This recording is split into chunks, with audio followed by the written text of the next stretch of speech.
In this video, we're going to talk about Job as a role model. And so to start off, I'm just going to read a number of verses from the first couple of chapters of Job. In the land of Uz, there lived a man whose name was Job. This man was blameless and upright. He feared God and shunned evil. He had 7 sons and 3 daughters, and he owned 7,000 sheep, 3,000 camels, 500 yoke of oxen, and 500 donkeys. And he had a large number of servants. He was the greatest man among all the people of the East. His sons used to hold feasts in their homes on their birthdays, and they would invite their 3 sisters to eat and drink with them. When a period of feasting had run its course, Job would make arrangements for them to be purified. Early in the morning he would sacrifice a burnt offering for each of them, thinking, "Perhaps my children have sinned and cursed God in their hearts." This was Job's regular custom. One day the angels came to present themselves before the Lord, and Satan also came with them. The Lord said to Satan, "Where have you come from?" Satan answered the Lord, "From roaming throughout the earth, going back and forth on it." Then the Lord said to Satan, "Have you considered my servant Job? There is no one on earth like him. He is blameless and upright, a man who fears God and shuns evil." Does Job fear God for nothing?" Satan replied. "Have you not put a hedge around him and his household and everything he has? You have blessed the work of his hands, so that his flocks and herds are spread throughout the land. But now stretch out your hand and strike everything he has, and he will surely curse you to his face." The Lord said to Satan, "Very well then, everything he has is in your power, but on the man himself do not lay a finger." Then Satan went out from the presence of the Lord. One day when Job's sons and daughters were feasting and drinking wine at the oldest brother's house, a messenger came to Job and said, "The oxen were plowing and the donkeys were grazing nearby, and the Sabaeans attacked and made off with them. They put the servants to the sword, and I am the only one who has escaped to tell you." While he was still speaking, another messenger came and said, "The fire of God fell from the heavens and burned up the sheep and the servants, and I am the only one who has escaped to tell you." While he was still speaking, another messenger came and said, "The Chaldeans formed 3 raiding parties and swept down on your camels and made off with them. They put the servants to the sword, and I am the only one who has escaped to tell you." While he was still speaking, yet another messenger came and said, "Your sons and daughters were feasting and drinking wine at the oldest brother's house, when suddenly a mighty wind swept in from the desert and struck the 4 corners of the house. It collapsed on them, and they are dead, and I am the only one who has escaped to tell you." At this Job got up and tore his robe and shaved his head. Then he fell to the ground in worship and said, "Naked I came from my mother's womb, and naked I will depart. The Lord gave, and the Lord has taken away. May the name of the Lord be praised." In all this, Job did not sin by charging God with wrongdoing. And then in chapter 2, on another day the angels came to present themselves before the Lord, and Satan also came with them to present himself before him. And the Lord said to Satan, "Where have you come from?" Satan answered the Lord, "From roaming throughout the earth, going back and forth on it." Then the Lord said to Satan, "Have you considered my servant Job? There is no one on earth like him. He is blameless and upright, a man who fears God and shuns evil, and he still maintains his integrity, though you enticed me against him to ruin him without any reason." "Skin for skin," Satan replied. "A man will give all he has for his own life. But now stretch out your hand and strike his flesh and bones, and he will surely curse you to your face." The Lord said to Satan, "Very well then, he is in your hands, but you must spare his life." So Satan went out from the presence of the Lord and afflicted Job with painful sores from the soles of his feet to the crown of his head. Then Job took a piece of broken pottery and scraped himself with it as he sat among the ashes. His wife said to him, "Are you still maintaining your integrity? Curse God and die." He replied, "You are talking like a foolish woman. Shall we accept good from God and not trouble?" In all this, Job did not sin in what he said. So now, just to go back and look at why this is an important thing to look at in terms of role models, and we want to look at some of the ways in that Job is a really good role model for us to follow. So back in Job 1:8, where we have this verse, "Have you considered my servant Job? There is no one on earth like him. He is blameless and upright, a man who fears God and shuns evil. So, as opposed, an explanation in terms of why Job is of particular interest to look at as a role model is he was held in such esteem by God himself, right? What would it be worth to you to overhear God saying to someone, "Have you considered my servant? Put in your name. There is no one on earth like him or her. He or she is blameless and upright, a person who fears God and shuns evil." I mean, what could be more precious than that, than uh, to hear God say something like that about you, and that would be worth something to strive for, to try and be that type of person. So I think there's a lot of information in Job, not just about his suffering, but the way he lived his life, and so it's worth taking a look at what he did. Why did God hold him in such esteem? And so that's what we're going to do. So let's think about this phrase here: a man who fears God and shuns evil. So the word fear here is not in the sense of um, being afraid of, like being afraid of a robber or someone who's evil, something like that. It's more, the fear is more, and the fear of God is more in the sense of like this awesome respect and reverence for God as God, right? And of course that kind of goes hand in hand. If you have a awesome respect and reverence of God, then you will want to shun evil. So there is this guy Brett Merrick. He has a video on this on fearing God, and so he describes it like this: to fear God is to revere, respect, honor, extol, and trust Him enough to believe by faith that He is good, sovereign, and present when life is hard, cruel, and out of control.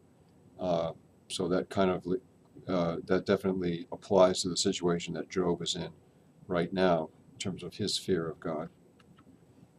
And again, just to recount some of these verses, uh, Job got all this news, and he fell to the ground in worship. And he said, "The Lord gave, and the Lord has taken away. May the name of the Lord be praised." And then again, God says, "There's no one on earth like him. He is blameless and upright, a man who fears God and shuns evil," and he still maintains integrity. And so now Satan is allowed to strike his body, and his wife says to him, "Curse God and die." And his response again, in spite of everything, is to say, "Shall we accept good from God and not trouble?" So he certainly is a role model in terms of um, patience in the midst of suffering. But he's far, far more than that, a role model in far more other areas. So let's look at some of those areas as well. One of the ways that Job was a role model was in this area of discipline, prayer, and concern for the spiritual well-being of his adult children. Job 1:5 says, "Early in the morning he would sacrifice a burnt offering for each of them, thinking, 'Perhaps my children have sinned and cursed God in their hearts.'" This was Job's regular custom. So again, I think this is really important as a parent, um, to pray for your children when they're young and when they become adults as well. And this is something that is important to do, on your own individually with God, and also my wife and I have always prayed for our children throughout their lives. And I just wanted to share a little story about the importance that I think of that it is for fathers to meet with other men to pray for their children as well. And just um, in my experience, we have 4 children, and when the oldest became a teenager, she kind of began I would say, a gradual drift away from God, becoming more and more interested in the world and less interested in God. And we had always had a really close relationship, so this was really hard on our relationship. I can remember by the time she was 16 in August of 1996. We were on vacation in Chatham on Cape Cod, and so on the Sunday morning we went to church, and I was sitting next to her and just had this sense of this kind of like this wall between us that was like a mile high and so thick and impenetrable that nothing would ever bring it down. And just remember sitting there thinking like I felt like I had died, um, and just how hard that was. And again, we had been consistently praying for our kids, and um, not having become a Christian until I was 18, I wanted to do everything right with my kids. I was hoping to, and so I was also concerned that as the oldest, all the other three all looked up to her, and so I was concerned that they would also drift away, and pretty pretty scary time. And and so I had been talked with some of my friends from church, and we decided that we would meet every Saturday morning, early in the morning, and just for the purpose of praying for our kids. And so we started to do that, and actually have done that ever since. And so I can remember again that would have been in September 1996 that we started that, and then in December 1996, so just before her 17th birthday, um, one of the guys that I was praying with, his daughter had invited her to go to this thing called I think it was Acquire the Fire, and she agreed to go, which was great. And anyways, I can remember that it was a weekend. I think it was like a Friday, Saturday, Sunday type event. And she called that Saturday night, weeping on the phone, and just saying that she really felt that in a very direct and powerful way, God had revealed to her the road that she was on, and where it led to, and that she wanted to turn back and get off that road. And so that was really a time of great change and redirection for her life that has continued throughout her life. And then my other kids also became, I would say, much more interested in spiritual things, and they would actually, if we had to be away for some reason on a weekend, they would be upset that we would have to miss church. So I certainly believe not to say that it was like some kind of magic pill or something, or that obviously each person has to decide for themselves what they're going to do as they become an adult with the faith of their parents, whether they're going to make it their own faith or not. But I certainly think that was an important thing to do, and that's why I've just continued to do it even as adults.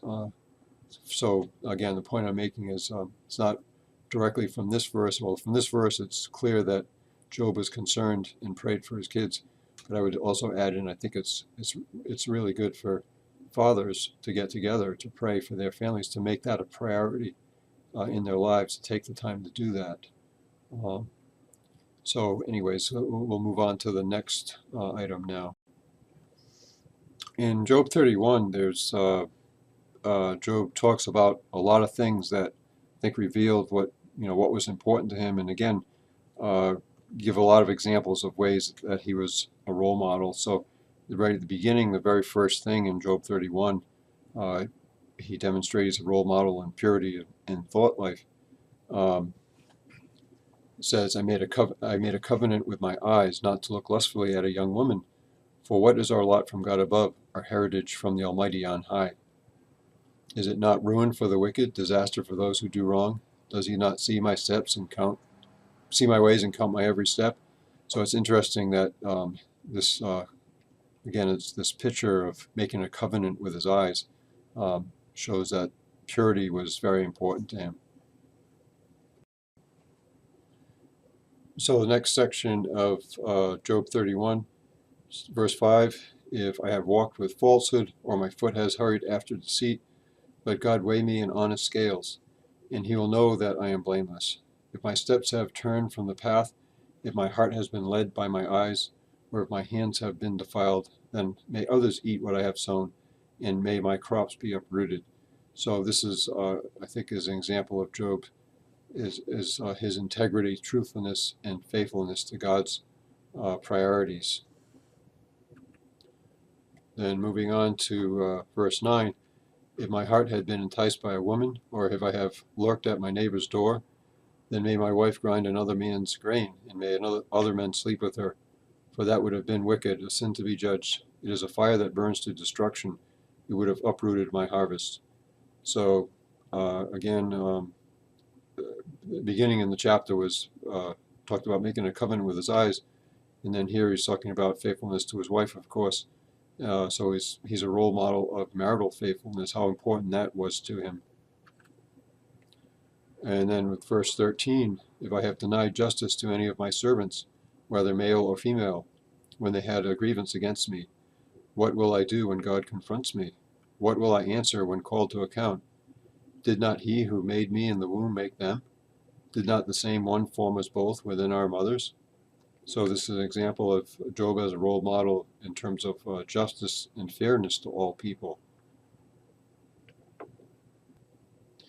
Now in verse 16, if I have denied the desires of the poor, or let the eyes of the widow grow weary, if I have kept my bread to myself, not sharing it with the fatherless, but from my youth I reared them as a father would, and from my birth I guided the widow. If I have seen anyone perishing for lack of clothing, or the needy without garments, and their hearts did not bless me for warming them with the fleece from my sheep. If I have raised my hand against the fatherless, knowing that I had influence in court, then let my arm fall from the shoulder, let it be broken off at the joint. For I dreaded destruction from God, and for the fear of his splendor I could not do such things. So here we see that Joel was a role model in terms of his concern in action on behalf of the poor, widows, and orphans. That he was active about this. He wasn't just passive. Maybe he did the right thing on his own, but he tried to ensure that others did the right thing as well. And then 24, if I have put my trust in gold, or said to pure gold, you are my security, or if I have rejoiced over my great wealth, the fortune my hands had gained, if I had regarded the sun in its radiance, or the moon moving in splendor, so that my heart was secretly enticed, and my hand offered them a kiss of homage, then these would also be sins to be judged, for I would have been unfaithful to God on high. So here we see that he's a model of confidence, putting his confidence and security in God alone, and worshiping God alone, not letting anything else to entice his heart. So now in verse 29, if I have rejoiced at my enemy's misfortune, or gloated over the trouble that came to him, I have not allowed my mouth to sin by invoking a curse against their life. If those of my household have never said, who has not been filled with Job's meat? But no stranger had to spend the night in the street. For my door was always open to the traveler. If I have concealed my sin as people do, by hiding my guilt in my heart, because I so feared the crowd and so dreaded the contempt of the clans, that I kept silent and would not go outside. So here we see that Joel is a role model of one who prays for his enemies, right? Not gloating over their trouble or cursing them, but praying for them, and then sharing with strangers, admitting and making restitution for mistakes. So now, going back to Job chapter 29, we see a little bit about Job's relationship with God.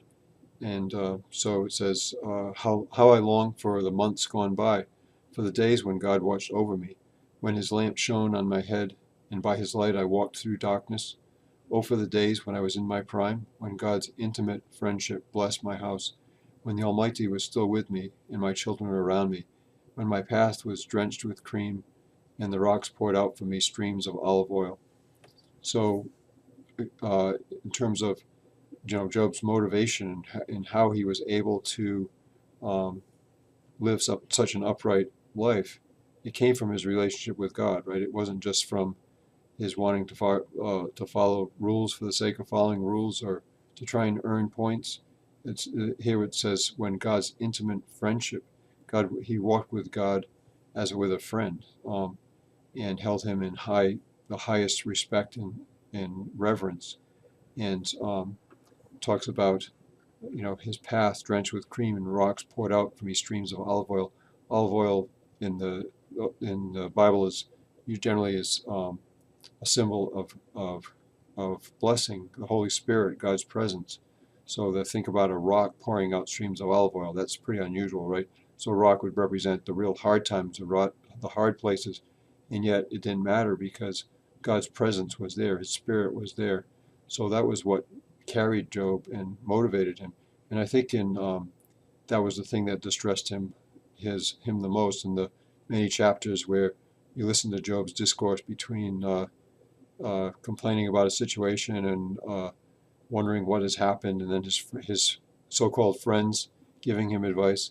But really, what Job was upset about was that God was silent, and that was what upset him the most, was that missing intimacy that he had with God, and he didn't know why. And so I think, that's where his patience, in terms of in a time of suffering, sometimes we may go through times when that are really hard, and maybe we don't sense God's presence. It can be really hard, but we have to be patient and keep faith and wait for God to rescue us from whatever the situation might be. So I think Job is a great role model, and again, to have God say about him, "Have you considered my servant Job? I have no one else like him." That's certainly a role model to strive to be like.